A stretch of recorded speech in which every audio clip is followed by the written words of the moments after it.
Elle est bien mouillée cette neige. Ouais, elle commence déjà à transformer. Glisse. Elle glisse bien. Je ne sais pas si elle durera très longtemps, mais en tout cas, elle est là.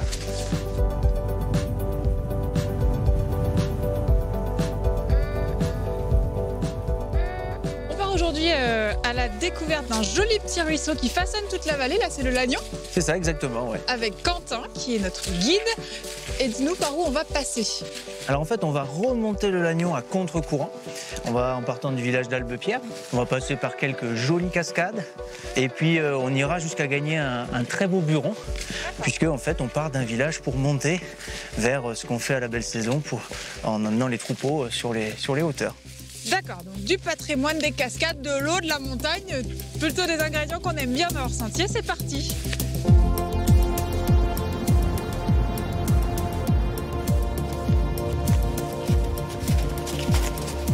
C'est marrant, on dirait que j'ai bu. On dirait que j'ai bu dans mes traces.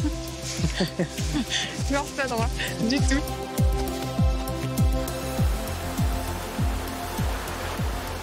Hop, attention à la tête aussi, j'ai failli perdre le bonnet. Et donc ce petit pont, un brin moderne par rapport à celui que tu peux apercevoir là-bas, ce vieux pont de pierre, ouais. En fait, ici, on est aux abords de la forêt domaniale, hein, qui était autrefois évidemment la forêt royale. Et on avait un chemin royal qui passait ici. Avec un petit gué aux ambiances très féeriques. Moi, je dirais été comme hiver. Je disais, on peut y mettre les fesses, les pieds, ce qu'on a envie. Aujourd'hui, pas grand-chose, ça va. On va continuer, nous. C'est dommage. Ah bah voilà, on voit bien là de ce côté le petit pont de la voie royale. On continue à remonter ce petit ruisseau? On va à la cascade.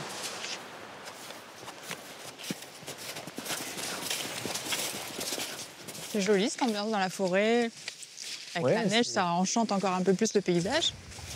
Il y a quand même pas mal d'essences qui se côtoient. Tu vas avoir en feuillu le hêtre qui va bien dominer. Un peu plus bas, on a le noisetier.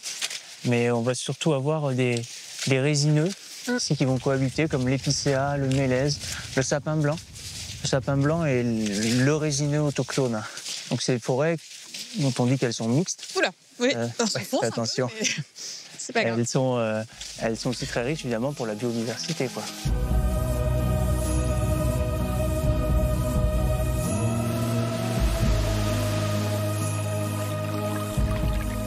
Ah, on l'entend, on approche. Ouais. On entend le fracas de l'eau. On voit pas encore. Cette pure beauté, tu vas voir. Ouh, elle est magnifique. Voilà. Waouh.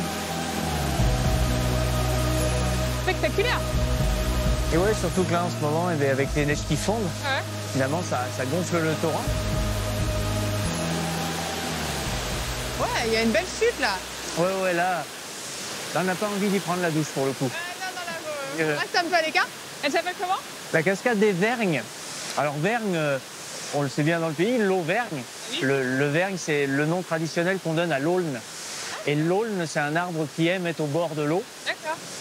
Et dit-on dans une certaine légende, la petite fée des eaux qui avait retrouvé le pays complètement massacré par les épisodes volcaniques, le jour où elle a voulu asperger le pays d'eau, elle n'avait retrouvé que ce petit arbre qui avait résisté à la colère d'un petit farfadet, diablotin. Et cette fée des eaux avait baptisé cet arbre, l'aulne, le Vergne donc. Et c'est pour ça que le pays s'était appelé Auvergne. Et après, elle avait inondé tout le pays d'eau. Ouais, c'est une belle légende, ça. On nous l'avait jamais raconté sur leur sentier. Assez vite, là, pour le coup. Avec les enfants, c'est un peu plus ludique, mais... Non, mais là, voilà. En tout cas, c'était un joli résumé. Ça me plaît bien. Ah, ce raffut qu'elle fait. Chouette.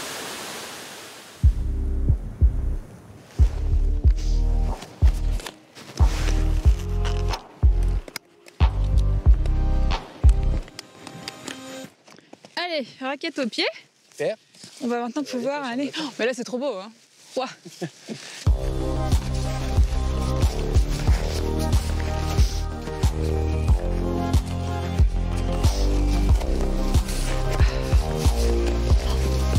C'est trop beau.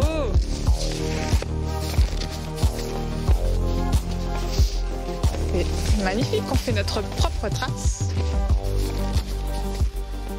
Tu nous nous parlait au début de la balade d'une sorte de montée vers la montagne, une sorte de transhumance. Oui, l'idée c'est qu'on est parti du petit village d'Albepierre pour là monter non loin du Buron du Joignolo. Ouais. Et donc qui dit Buron dit forcément estive et dit terre haute, haute terre. Et donc c'est là qu'on transhumait, on a mené les troupeaux à la belle saison. C'est une tradition maintenant qui s'opère avec plutôt des races à viande sur l'est du Cantal du moins. C'est trop mignon cette petite clairière là qui nous permet de sortir un peu de la forêt. Ouais, et puis là dans les ambiances nébuleuses, ça donne quelque chose de mystique, on va dire, quand même. Voilà, on est bien dans l'ambiance nébuleuse. Donc avant que le brouillard nous tombe complètement dessus et avant qu'on se renfonce dans les bois, on va se dire au revoir ici. Merci Quentin de nous avoir accompagnés. Avec plaisir. Et on vous donne rendez-vous très vite ailleurs pour d'autres découvertes.